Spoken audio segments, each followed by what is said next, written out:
প্রিয় দর্শক, Donald Trump দাবি করেছেন যে তিনি ইরানে একটি বিশাল সামরিক হামলা চালানোর নির্দেশ দেওয়া থেকে মাত্র 1 ঘন্টা দূরে ছিলেন, কিন্তু শেষ মুহূর্তে তিনি নাকি সেই সিদ্ধান্ত থেকে সরে এসেছেন। অন্যদিকে ইরানও চুপ করে বসে নেই, তারা সরাসরি আমেরিকাকে হুমকি দিয়ে বলেছে যে সাহস থাকলে হামলা করে দেখুন, আমরা আপনাদের এমন মার দেব যে আপনারা লেজ গুটিয়ে পালাতে এবং স্যারেন্ডার করতে বাধ্য হবেন। আর এসবের মাঝেই গত 48 ঘন্টায় সংযুক্ত আরব আমিরাতের একটি অত্যন্ত স্পর্শকাতর নিউক্লিয়ার প্ল্যান্টে ইরাকের দিক থেকে ধেয়ে আসা 6টি ড্রোন হামলার চেষ্টা চালানো হয়েছে। আজকের এই ভিডিওতে আমরা এই প্রতিটি খবরের পিছনের আসল জিওপলিটিক্যাল চালগুলো ডিকোড করব। যা অবস্থা, তাতে যে কোনো মুহূর্তে পুরো গেম চেঞ্জ হয়ে যেতে পারে। আমরা শুধু খবর পড়ব না, বরং একজন বাস্তববাদী বিশ্লেষকের জায়গা থেকে বোঝার চেষ্টা করব যে এই যে আমেরিকা আর ইরানের মধ্যে কথার লড়াই চলছে, এর পর্দার আড়ালের আসল কূটনীতিটা কি? কেন আমেরিকা বারবার হুমকি দিয়েও পিছিয়ে যাচ্ছে, আর ইরান কেনই বা এই মুহূর্তে এতটা কনফিডেন্ট? তাহলে চলুন মূল আলোচনায় ঢোকা যাক। দেখুন, গতকাল 19 মে সন্ধ্যার দিকে আসা একটা অত্যন্ত গুরুত্বপূর্ণ খবর দিয়ে শুরু করছি, যেখানে ইরান মূলত একটি বড়সড় যুদ্ধের প্রস্তুতি সম্পূর্ণ করার কথা সরাসরি ঘোষণা করে দিয়েছে। ইরানের সামরিক বাহিনীর মুখপাত্র ব্রিগেডিয়ার জেনারেল মোহাম্মদ আকরামানিয়া তেহরানে আয়োজিত একটি জনসভায় গতকাল সন্ধ্যায় অত্যন্ত কড়া ভাষায় বলেছেন যে শত্রুরা অর্থাৎ আমেরিকা যদি ইসরায়েলের পাতা ফাঁদে পা দিয়ে ইরানের বিরুদ্ধে নূতন করে কোনো বোকামি করার চেষ্টা করে, তবে ইরানের সেনাবাহিনী নূতন অস্ত্র এবং নূতন কৌশলের সাহায্যে সম্পূর্ণ নূতন ফ্রন্ট বা যুদ্ধক্ষেত্র খুলে দেবে। এখানে একটা জিনিস বুঝতে হবে দর্শক, এই নূতন ফ্রন্ট খোলার মানে কি? এর মানে হলো গত 40 দিন ধরে ইরান যেসব নির্দিষ্ট জায়গায় হামলা চালিয়েছে, এবার তারা শুধু সেখানেই সীমাবদ্ধ থাকবে না, তারা যুদ্ধের পরিধি এমন সব জায়গায় ছড়িয়ে দেবে যা আমেরিকা বা তাদের মিত্ররা হয়তো কল্পনাও করতে পারছে না। জেনারেল আকরামানিয়া আরও একটি মারাত্মক কথা বলেছেন। তিনি জানিয়েছেন যে মাঝখানে যে যুদ্ধবিরতি সময়টুকু পাওয়া গিয়েছিল, ইরান সেই সময়টাকে বিশ্রামের জন্য ব্যবহার করেনি, বরং এই পুরো সময়টাকে তারা তাদের কমব্যাট পাওয়ার বা সামরিক শক্তি বাড়ানোর কাজে অত্যন্তভাবে লাগিয়েছে। অর্থাৎ পর্দার আড়ালে তারা ক্রমাগত নূতন অস্ত্র তৈরি এবং সৈন্য সমাবেশের কাজ চালিয়ে গেছে। এর পাশাপাশি হরমুজ প্রণালী নিয়ে তিনি যে দাবিটি করেছেন, তা পশ্চিমা দেশগুলোর জন্য সবচেয়ে বড় মাথা ব্যথার কারণ। তিনি পরিষ্কার বলে দিয়েছেন যে এই অত্যন্ত গুরুত্বপূর্ণ সামুদ্রিক রুটটি এখন পুরোপুরি ইরানের সেনাবাহিনীর নিয়ন্ত্রণে, এবং এখনকার পরিস্থিতি আর কখনোই আগের মতো হবে না। আপনারা জানেন যে গ্লোবাল অয়েল সাপ্লাইয়ের একটা বিশাল অংশ এই হরমুজ প্রণালী দিয়ে যায়। ইরান আসলে আমেরিকাকে বুঝিয়ে দিচ্ছে যে তোমরা যদি হামলা করো, তবে আমরা এই তেলের রুট পুরোপুরি বন্ধ করে দেব, যার ফলে পশ্চিমা বিশ্বের অর্থনীতি তাসের ঘরের মতো ভেঙে পড়বে। তাই সিজ ফায়ারের সুযোগ নিয়ে ইরান যে এখন কতটা আগ্রাসী মুডে আছে, তা তাদের এই সমস্ত বক্তব্য থেকেই একদম পরিষ্কার। এবার আসুন দ্বিতীয় খবরটির দিকে নজর দিই, যা সরাসরি হোয়াইট হাউস থেকে এসেছে। গতকাল 19 মে তারিখে আমেরিকার প্রেসিডেন্ট ডোনাল্ড ট্রাম্প সাংবাদিকদের সামনে একটি অত্যন্ত চাঞ্চল্যকর দাবি করেছেন। তিনি বলেছেন যে তিনি ইরানের উপর একটি বড়সড় হামলা চালানোর নির্দেশ দেওয়া থেকে মাত্র 1 ঘন্টা দূরে ছিলেন। তার দাবি অনুযায়ী আমেরিকান যুদ্ধজাহাজ এবং মিসাইলগুলো পুরোপুরি লোডেড অবস্থায় ছিল এবং শুধু তার একটি নির্দেশের অপেক্ষায় ছিল, কিন্তু শেষ মুহূর্তে তিনি নাকি সেই সিদ্ধান্ত স্থগিত করে দিয়েছেন। ট্রাম্প আরও দাবি করেছেন যে ইরানের নেতারা নাকি এই মুহূর্তে আমেরিকার সাথে একটা চুক্তিতে আসার জন্য হাত জোর করে মিনতি করছে, এবং তিনি হুমকি দিয়েছেন যে আগামী কয়েকদিনের মধ্যে যদি কোনো চুক্তি না হয়, তবে ইরানের উপর আরও ভয়ঙ্কর হামলা নিশ্চিত। দর্শক, একটু ঠান্ডা মাথায় লজিক দিয়ে চিন্তা করুন। ট্রাম্পের এই কথার মধ্যে একটা বিরাট বড় স্ববিরোধিতা বা কন্ট্রাডিকশন আছে। তিনি একদিকে বলছেন যে ইরান চুক্তির জন্য মিনতি করছে, আবার অন্যদিকে বলছেন যে চুক্তি না করলে তিনি হামলা করবেন। যে দেশ নিজে থেকে মিনতি করছে তাকে আবার নতুন করে হুমকি দেওয়ার কি দরকার?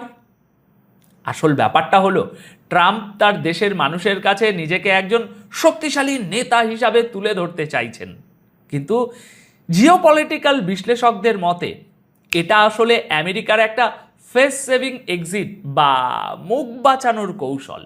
আমেরিকা খুব ভালো করেই জানে যে ইরানের সাথে সরাসরি পূর্ণাঙ্গ একটা যুদ্ধে জড়ালে তাদের মধ্যপ্রাচ্যের সমস্ত সামরিক ঘাঁটি ছাই হয়ে যাবে।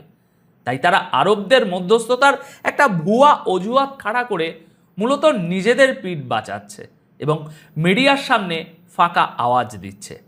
আমেরিকার এই ফাঁকা আওয়াজের জবাব ইরান কতটা কড়া ভাষায় দিয়েছে শুনবেন?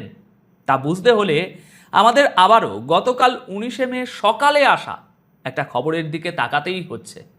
ইরানের নতুন supreme leader Ayatollah Syed Mostafa কামিনের একজন সিনিয়র অ্যাডভাইজার এবং ভালো করে শুনবেন, আইআরজিসির প্রাক্তন চিফ কমান্ডার মোহসিন রেজাই সরাসরি আমেরিকাকে স্যারেন্ডার করার হুমকি দিয়েছেন। তিনি সোশ্যাল মিডিয়া এক্সে অত্যন্ত পরিষ্কার ভাষায় লিখেছেন যে আমেরিকার প্রেসিডেন্ট ডোনাল্ড ট্রাম্প প্রথমে নিজেই হামলার ডেডলাইন ঠিক করেন আর তারপর নিজেই সেটা ক্যান্সেল করে দেন। মোহসিন রেজাই আমেরিকার এই আচরণকে ভীতু বলে চরম উপহাস করেছেন। তিনি বলেছেন যে ট্রাম্প হয়তো ভাবছেন তার এই ফাঁকা হুমকিতে ইরানের জনগণ এবং কর্মকর্তারা ভয় পেয়ে হাঁটু গেড়ে বসে পড়বে, কিন্তু তিনি আমেরিকাকে সতর্ক করে দিয়ে বলেছেন যে ইরানের শক্তিশালী সেনাবাহিনীর লোহার থাবা এবং তাদের সাহসী জনগণ শেষ পর্যন্ত আমেরিকানদের লেজ গুটিয়ে পালাতে এবং স্যারেন্ডার করতে বাধ্য করবে। দর্শক, এখানে লক্ষণীয় বিষয় হলো ট্রাম্প সোমবারে যে হামলার পরিকল্পনা করেছিলেন, যা গতকাল মঙ্গলবারে হওয়ার কথা ছিল, সেটা তিনি বাতিল করার পিছনে কাতার, সৌদি আরব এবং ইউএইর নেতাদের মিনতির কথা উল্লেখ করেছিলেন। কিন্তু ইরান এই পুরো বিষয়টাকে আমেরিকার একটা নাটক হিসাবেই দেখছে। আমেরিকা শর্ত জুড়েছে যে চুক্তিতে ইরানের কাছে কোনো পারমাণবিক অস্ত্র না থাকার বিষয়টি নিশ্চিত করতে হবে, কিন্তু ইরানের এই কঠোর অবস্থান থেকে এটা একদম জলের মতো পরিষ্কার যে তারা আমেরিকার কোনো শর্তই মানতে রাজি নয়। তারা জানে যে আমেরিকা এখন ব্ল্যাকমেল করার চেষ্টা করছে, কিন্তু বাস্তবে আমেরিকার সেই ক্ষমতা বা সাহস কোনোটাই নেই যে তারা ইরানের মতো একটি বিশাল এবং সামরিকভাবে প্রস্তুত দেশের মাটিতে সরাসরি সৈন্য নামাবে বা আবার একটা যুদ্ধ শুরু করবে। এখন সবশেষে যে খবরটি গ্লোবাল পাওয়ার পলিটিক্সে একটি নতুন মাত্রা যোগ করেছে সেটি হলো সংযুক্ত আরব আমিরাতের ডিফেন্স মিনিস্ট্রির একটি বড় বয়ান। গতকাল 19 মে সন্ধ্যায় আসা রিপোর্ট অনুযায়ী ইউএইর এয়ার ডিফেন্স সিস্টেম গত 48 ঘন্টার মধ্যে মোট 6টি ড্রোন আকাশেই ধ্বংস করেছে।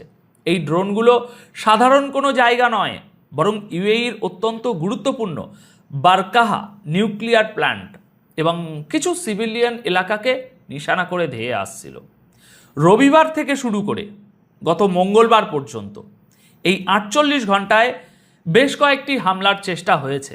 ইউএই সরকার জানিয়েছে যে তাদের ডিফেন্স সিস্টেম ঠিকমতো কাজ করার কারণে কোনো প্রাণহানি বা ক্ষয়ক্ষতি হয়নি। ড্রোনগুলোকে আকাশেই ইন্টারসেপ্ট করা হয়েছে। কিন্তু দর্শক, এখানে আসল চিন্তার বিষয় হলো এই ড্রোনগুলোর অরিজিন। আন্তর্জাতিক সংবাদ মাধ্যম থেকে উঠে আসা তথ্য মতে যা জানা যাচ্ছে যে এই ড্রোনগুলো ইরাকের দিক থেকে এসেছিল। তাই এখন প্রশ্ন হলো, ইরাক থেকে কে বা কারা ইউএইর নিউক্লিয়ার প্ল্যান্টে হামলা চালানোর চেষ্টা করছে? এই ঘটনাটি পরিষ্কার ইঙ্গিত দিচ্ছে যে যুদ্ধ এখন আর শুধু একটি নির্দিষ্ট ভৌগোলিক সীমানার মধ্যে আটকে নেই। ট্রাম্পের পলিসি এবং গালফ অঞ্চলে যে চরম উত্তেজনা চলছে তার ফলে গোটা মধ্যপ্রাচ্য জুড়ে এখন হাই অ্যালার্ট চলছে। দর্শক, আজকের এই পুরো বিশ্লেষণ থেকে আমরা একটা জিনিস খুব পরিষ্কারভাবে বুঝতে পারছি যে মধ্যপ্রাচ্যের এই দাবার বোর্ডে কেউ কাউকে 1 ইঞ্চিও ছাড় দিতে রাজি নয়। আমেরিকা চাইছে মিডিয়ার মাধ্যমে হুমকি ধমকি দিয়ে একটা সাইকোলজিক্যাল প্রেশার তৈরি করে ইরানকে তাদের শর্ত মানতে বাধ্য করতে। অন্যদিকে ইরান আমেরিকার এই দুর্বলতাটা ধরে ফেলেছে এবং তারা কোনোভাবেই পশ্চিমা চাপের কাছে মাথা নত করছে না, বরং তারা পাল্টা নূতন করে যুদ্ধের প্রস্তুতি নিয়ে রেখেছে। এখন আপনাদের কি মনে হয়, আমেরিকার এই 1 ঘন্টা দূরে ছিলাম টাইপের বক্তব্যগুলো কি শুধুই তাদের দুর্বলতা ঢাকার চেষ্টা, নাকি সত্যিই তারা বড় কোনো হামলার প্রস্তুতি নিচ্ছে? কমেন্ট বক্সে অবশ্যই আপনাদের মতামত শেয়ার করবেন। আপাতত আমি অনুপ বিশ্বাস এখানেই বিদায় নিচ্ছি। খুব শীঘ্রই দেখা হবে নতুন কোনো জিওপলিটিক্যাল বিশ্লেষণের সাথে। সবাই খুব ভালো থাকবেন, সুস্থ থাকবেন। ধন্যবাদ আপনাদের সকলকে।